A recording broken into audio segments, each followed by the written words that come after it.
Alright, so 3 tips I really do encourage for new riders, anybody really. Number 1, YouTube is literally and was literally my best friend. I mean, I learned so much, especially from watching Dan the fireman. You know, very educational, always gave like great tips.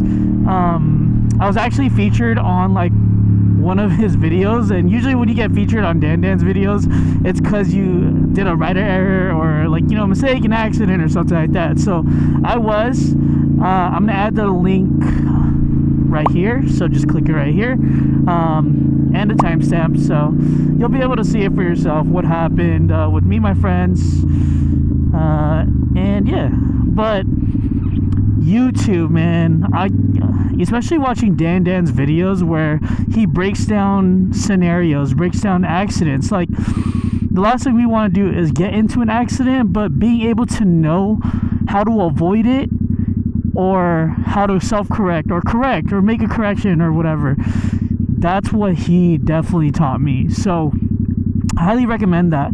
And also, like, yeah, I mean, it's cool to watch your influencers on YouTube, you know. I wouldn't necessarily recommend short form. I feel like short form videos are mainly for promotional or like, you know, comedy or something like that. When you go on your favorite influencer's YouTube channel, they usually tend to talk about their experiences too. So they got to that skill level, or, you know, they're riding those big bikes that we all like to see, obviously, like leader bikes and things like that. It took a while to get to that point, really. So yeah, watch your influencers. I still watch my favorite influencers, like, you know, Fastlane D, I'm K, and stuff like that. But they definitely didn't get there overnight, you know. So always just be conscious of that. Enjoy it. Also, like, I love watching motovlogs. That's why I'm doing motovlogs now, because of inspiration from them. But also, I want to be, you know, educational, and these are things that help me out. So definitely YouTube,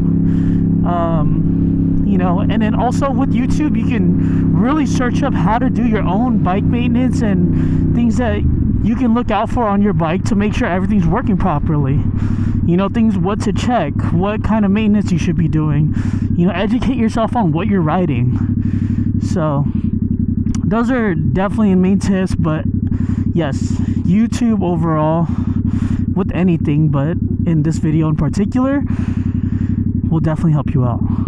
Okay, so the next one is something we all hear all the time, so I'm not gonna give you like the whole spiel about it, but I'm gonna break it down into different categories. So the first thing is your initial gear, right?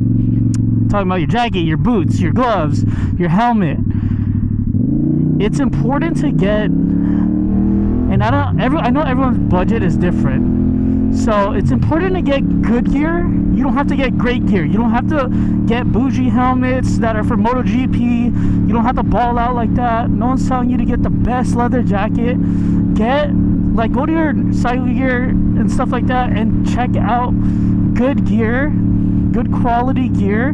You know, it's gonna be a little expensive, and slowly buy it over time. I'm not telling anyone to, like, don't ever ride with no gear. Like, you're obviously gonna do what you want to do. You're probably still gonna ride. You know, it's just don't let money kind of steer you away from that. So definitely good gear. Doesn't have to be great. Okay. And then the next thing I wanted to say was get yourself in or invest in like a used, if you got the bread, get a new action camera. Like, I have this one, the one I'm filming with right here. You know, the main purpose is for evidence. Okay, it's always going to be he said, she said, but we already carry like a negative stigma for motorcycle riders. You know, everyone's already saying that we're reckless, like we just do crazy stuff all the time, like blah blah blah. And it's important to get yourself an action camera for evidence purposes. And, you know, there's different ways of mounting it. I mount mine right here on my windscreen. I used to have the clamp actually that goes right here, and I no longer do. But you know, and then you also have, you know, the third person point of view with my Insta360. But there's endless of options. But an action camera to help you out is gonna be pretty crucial in this process. I promise you. Like, there's times where I never thought I felt like I didn't need to record that day, and what do you know, something happened. I ran over a freaking ladder on the freeway, and no one's gonna believe you unless there's like proof, you know what I mean? Like, or if something went down, like if I really went down, got hurt really bad, like, there's no one to hold accountable except myself. So make sure you guys are buying good gear, you know, and investing in yourself. This is an investment. It's an insurance policy when you buy an action camera, because you want to make sure no one's just lying on your name. Alright, so the last piece of gear, well, there's two more things. So obviously, crash protection. Definitely want to get that, just because this bike is your investment. And you know, I've fallen, I've dropped it like I've dropped it just by learning, or like, you know, not being new to this, you know. It's different. So I dropped it, and then I had to buy new, like, a fairing kit and all this stuff. So always invest in it. It's expensive. It's not the coolest thing, you know, not everybody likes it, but it will protect your investment. I'd rather be riding after going down than not riding at all and my bike's destroyed. Okay. And the last piece of equipment I want to recommend is a good communication system. Like, my preference is CARDO, and it's not because, like, oh, I want you to listen to music while you're riding. If you go down, let's say you're riding by yourself, you're somebody who doesn't like to ride with anybody, and you're riding by yourself. If you crash and no one's around and you're immobile, what are you gonna do? Your hands are broken. How are you gonna call? You know what I mean? With my CARDO system, as long as my helmet's still on, I can literally say, hey Siri, call X, Y, and Z, mom or dad or 911.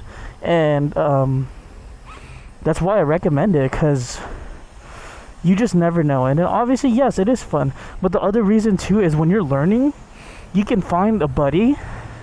Let's say there's a buddy that's teaching you, right? You got a buddy teaching you. He can go right behind you and really give you, like, critique, on-demand critique, like on the spot, so you can adjust right away. Or someone could call out something way ahead of you and be like, hey, slow down.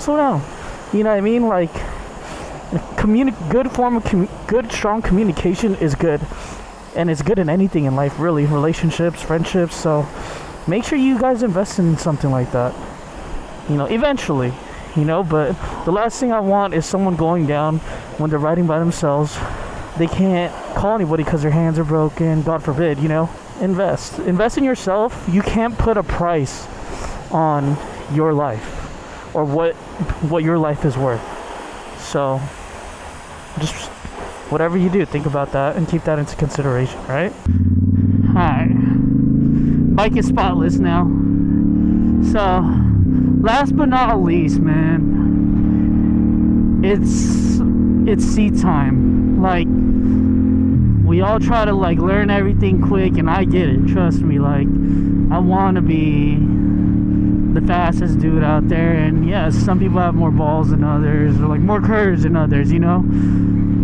But the difference with riding motorcycles and most other things, progression should be slow. Like, yes, if you're just like a natural athlete or whatever, like, sure, cool. But especially when riding like streets, you're not the only one on the road that you got to worry about. Maybe you could be a great rider, but somebody else isn't paying attention and hits you, you know. That's what I'm saying. Like, seat time really matters, man. Like, you'll be able to really see, like, what you need to improve on, what you should improve on. It shouldn't be an overnight thing, you know, because it's a privilege to come home every day, especially when we're riding. Yes, we can get to places a lot faster. You're gonna get there a lot faster anyways. You know, I live in LA where it's super traffic all the time, literally all the time, and I'm lane splitting, but there's no reason for me to lane split at 80, 100 miles per hour when I'm already moving a lot faster than the flow of traffic. You know, it's just something to think about. But get your seat time there. You know, get your reps in. Practice slow practices. You know, slow turn maneuvers, U-turns, and empty parking lots. You know, maybe you're not comfortable riding with cars around yet. Ride earlier in the morning when there's less people out. Ride only on the weekends. You know, just practice. Let's be in the sport for the long term. You know, avoid any mistakes that we could have avoided. Okay. And yeah, man, those are just my 3 main tips. I've been riding for probably like 3 years now, and I made an initial video, but this is like the update to that video. This is me, what I've seen, the accidents I've been through. You know, even though thank God they're not bad accidents, but you know, at least I'm here to talk about it and give you guys some tips and tricks. And I really hope that, you know, at the end of the day, you realize like what's important, and that's coming home, like coming home to your family, your girl, like your boyfriend, whatever it is. All right. So, but also have fun. Don't get it twisted. I'm not saying I'm not the fun killer. All right. So I appreciate y'all listening to my rant. I really do. Yeah, follow me on Instagram, follow me on TikTok, all of that. I appreciate y'all again. Peace.